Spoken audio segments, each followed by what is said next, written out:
So ayan mga pre, isang mapagpalang araw na naman sa inyong lahat at welcome back dito sa channel ko.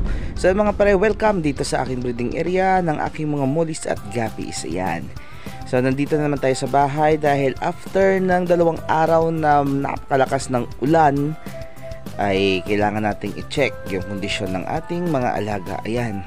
So far maganda yung kanilang kondisyon. So nasa A1 condition pa sila. Tingnan nyo naman yung mga langoy nila. Ayan. So ayan sa video na to mga pre ay umuwi talaga ako para linisin yung mga tabs ng ating Japan Blue Gold Double Sword. So ayan yung mga fry natin. So linisin natin yan, magsasizing tayo at syempre maggi-gender tayo ng ating mga alaga. So dito nilinis ko na kanina, ito yung grow out ng mga female ng ating Japan Blue Gold Double Sword. So dito mga male section natin. So linisin natin lahat yan mga pre. So without further ado, simulan na natin. Let's go!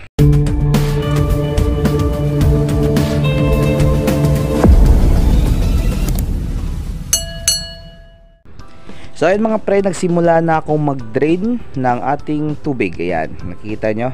So ginagamit ko yung hose sa pagsasiphon ng dumi sa ilalim at syempre para mabilis nating makuha lahat ng mga fry dyan at pagkatapos ay isa-sizing natin, lalagay natin sa grow out yung malalaki tsaka yung mga meal lalagay natin dyan. So yun lang yung gagawin ko dito sa fry section natin. So drain ko muna mga pre, pagkatapos ay i-update ko kayo mamaya. So ayun mga pre, habang nagde-drain ako ay kukunin natin ng malaking fishnet natin yung mga fry na nasa itaas para mamaya ay mabilis na lang tayo. So isang sigpawan lang. Ayan, tingnan nyo. So pasensya na kayo mga pre, nagre-reflect sa araw, pero ayan, ang daming mga fry na gino-grow out natin. So halo-halo to, iba't ibang batch to mga pre. So nabubulol tuloy ako. Ayan, lalagay natin dito sa mahiwagang labador natin. Ayan, nakikita nyo meron ng mga malalaki talaga at meron ng litaw na litaw yung kanilang gender. So makikita mo na talaga yung kulay tsaka yung double sword ng mga male. So ayan, mamaya ay kukunin natin yan at ilalagay sa kanilang mga tabs. For the meantime ay kukunin muna natin yung mga malalaki, separate natin sa maliit, tapos yung mga maliliit ay ibabalik natin dito mamaya pagkatapos linisin. So ayun mga pre, tapos ko nang kunin yung ilalim, nagpapapasok na ako ng tubig. So ito, nakikita nyo, ayan, may pumapasok na bagong tubig. So kumuha lang ako ng konting tubig, tsaka siguro mga 20% yung tinira ko at ibabalik rin natin yan siguro sa mga sunod araw. So for the meantime maglalagay lang ako ng konting tubig, pagkatapos iyan ay isa-sizing natin, lalagay dito. Sasamahan nyo ako, let's go!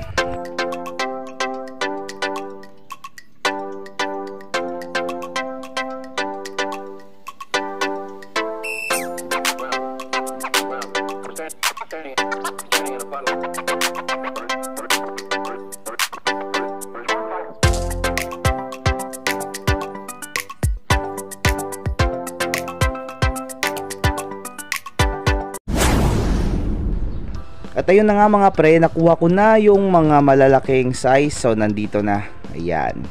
So papakita ko sa inyo, nagre-reflect kasi sa araw. So pupunta tayo dito sa medyo malilim. So yung sikat ng araw kasi nagre-reflect sa tubig kaya hindi makita. So ayan. So yung camera na naman natin yung nagbe-blurred. My God. So ayan mga pre, tingnan nyo. So meron na talagang litaw na talagang masasabi mong male talaga. So kukunin natin yan at ilalagay sa male section. Dito muna sila, ilalagay ko muna dito yung mga male na yung mga fry natin. Tsaka ayun, ay ilalagay natin dyan mamaya. So for the meantime ay kukunin muna natin yan at ilalagay sa kanilang grow out. So ayun, hindi natin kailangan i-acclimate. So pwede natin itong i-direkta. Ilalagay natin yung mga fry ng Japan Blue Gold dito. Para sa next batch ay pwede na nating idagdag na lang kasi maliliit pa yung nandito. So yun mga pre, yung mga malalaking na select natin ay nilagay na natin dito. At kukunin natin yung male. Ayan, tingnan nyo naman. Kitang kita na yung blue pattern tsaka gold sa kanyang likod, sa kanyang tail. Ayan oh. So kitang kita na yung double sword. So dyan muna sila. Ayan. So meron pa ako ditong nakita na isa. Ito, lalagay natin dyan. Yan, tingnan nyo. So kitang kita na, sigurado tayong male. So dito marami pa sigurong male, hindi natin alam. So hintayin na lang natin sa grow out. Siguro mga next month ay magsasizing ako nito ulit para makita ko kung may mga male pa ba na paggala-gala. So para maiwasan natin yung unintentional breeding, yung inbreeding mismo sa ating double sword. So mga musik kasi okay lang kahit mag-inbreed, pero sa double sword baka umiba yung postura ng kanyang double sword o di kaya magkaroon ng maraming kal, kaya iwasan natin yan. So ayan, ito na yung mga ginagrow out natin. So hindi ko na nabilang to mga pre, siguro nasa 40 pieces yung nandito. So all female to, sana nga, at mapalaki natin to ng mabilis. So yun, mababa na pala yung level ng ref tab natin. So ayan, kukunin natin yung mga dumi. So samahan nyo ako, let's go.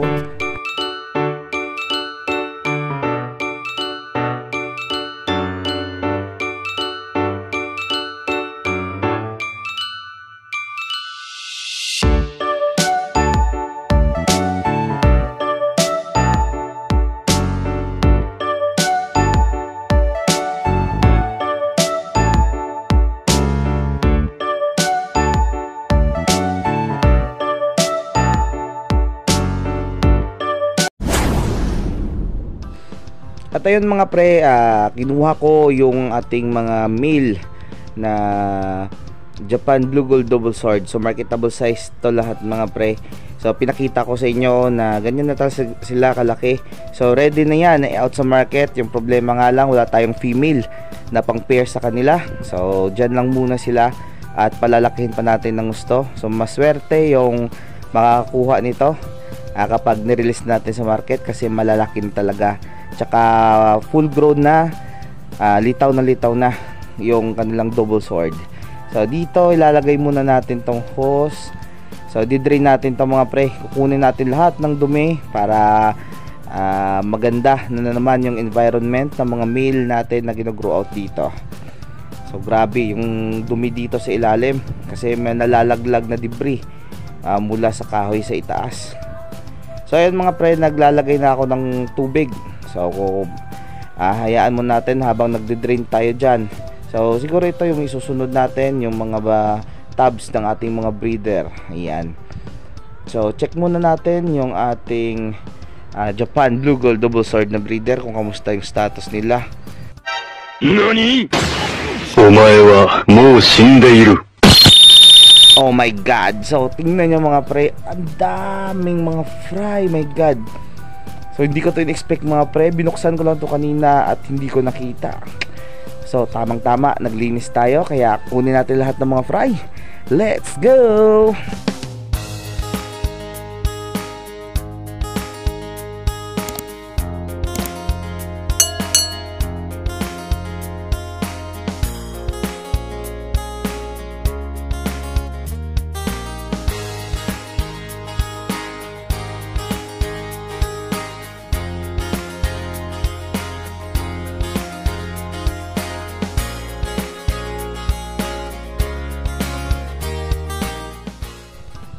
At yun na nga mga pre, tapos ko na kolektahin lahat ng mga fry. So grabe ang saya ko ngayon. So ipapakita ko sa inyo sa lilim ulit kung ano yung tsura ng fry at gaano karami. So ayun mga pre, tingnan nyo, ang daming fry ng ating Japan Blue Gold Double Sword. So grabe yung strain na to mga pre, unstoppable. Sobrang laki ng mga breeder, ang bilis lumaki, pagkatapos grabe talaga magbigay ng fry. Ang dami, tsaka healthy yung mga fry niya. Tingnan nyo naman, nung kahapon pumunta ako dito, wala pa yan mga pre. So tingnan nyo naman, free swim na lahat. So grabe. So ayun mga pre, tapos ko nang linisin yung tab ng ating mga Japan Blue Gold Double Sword. So ito, meron tong laman ng mga meal na Japan Blue Gold Double Sword. So tingnan nyo naman kung gaano kalakas yung tubig na pinapapasok ko. So hindi ko yan ibabalik mga pre, lahat ng tubig na nakuha ko sa original na level ng tubig. So mga hanggang dito lang, para hindi naman ma-water shock yung mga isda natin sa biglang pagbago ng kanilang tubig, water parameter. So ayan mga pre, sa susunod na mga pagbalik ko dito siguro, ito naman yung mga breeder tabs natin, at saka dito nalinisan ko na nung nakaraan, except lang dito, ayan. So ang bilis mag green kasi malalaki na nga yung ating mga EBM, all male ito lahat mga pre, ayan. So malalaki na sila, tsaka marami yan mga pre, yung iba hindi lang lumalabas. Ang yung mga female natin ay nandun. So dito marami din tayong out na mga Dumbo Air Mosaic, ayan. So full grown na to mga pre, ang lalapad na ng mga tail. So litaw na yung coloration, ang ganda na. So pwede nang i-out sa market. So sa mga naghahanap nito, pwede nyo akong PM. So by pair, pwede natin itong i-out. Ayan mga pre, ang dami. So yun mga pre, acclimation times up. Kaya pwede natin itong i-release yung mga fry. So grabe yung dami ng fry ng ating Japan Blue Gold Double Sword. So unstoppable talaga. So ayun mga pre, maraming salamat sa patuloy na pagsupport at panonood ng mga video ko. So tapos na yung Mission Impossible ko dito sa ating breeding area sa araw na ito. So bukas panibagong chapter na naman ng ating mga gagawin. So mga pre, maraming salamat. God bless us all and bye bye.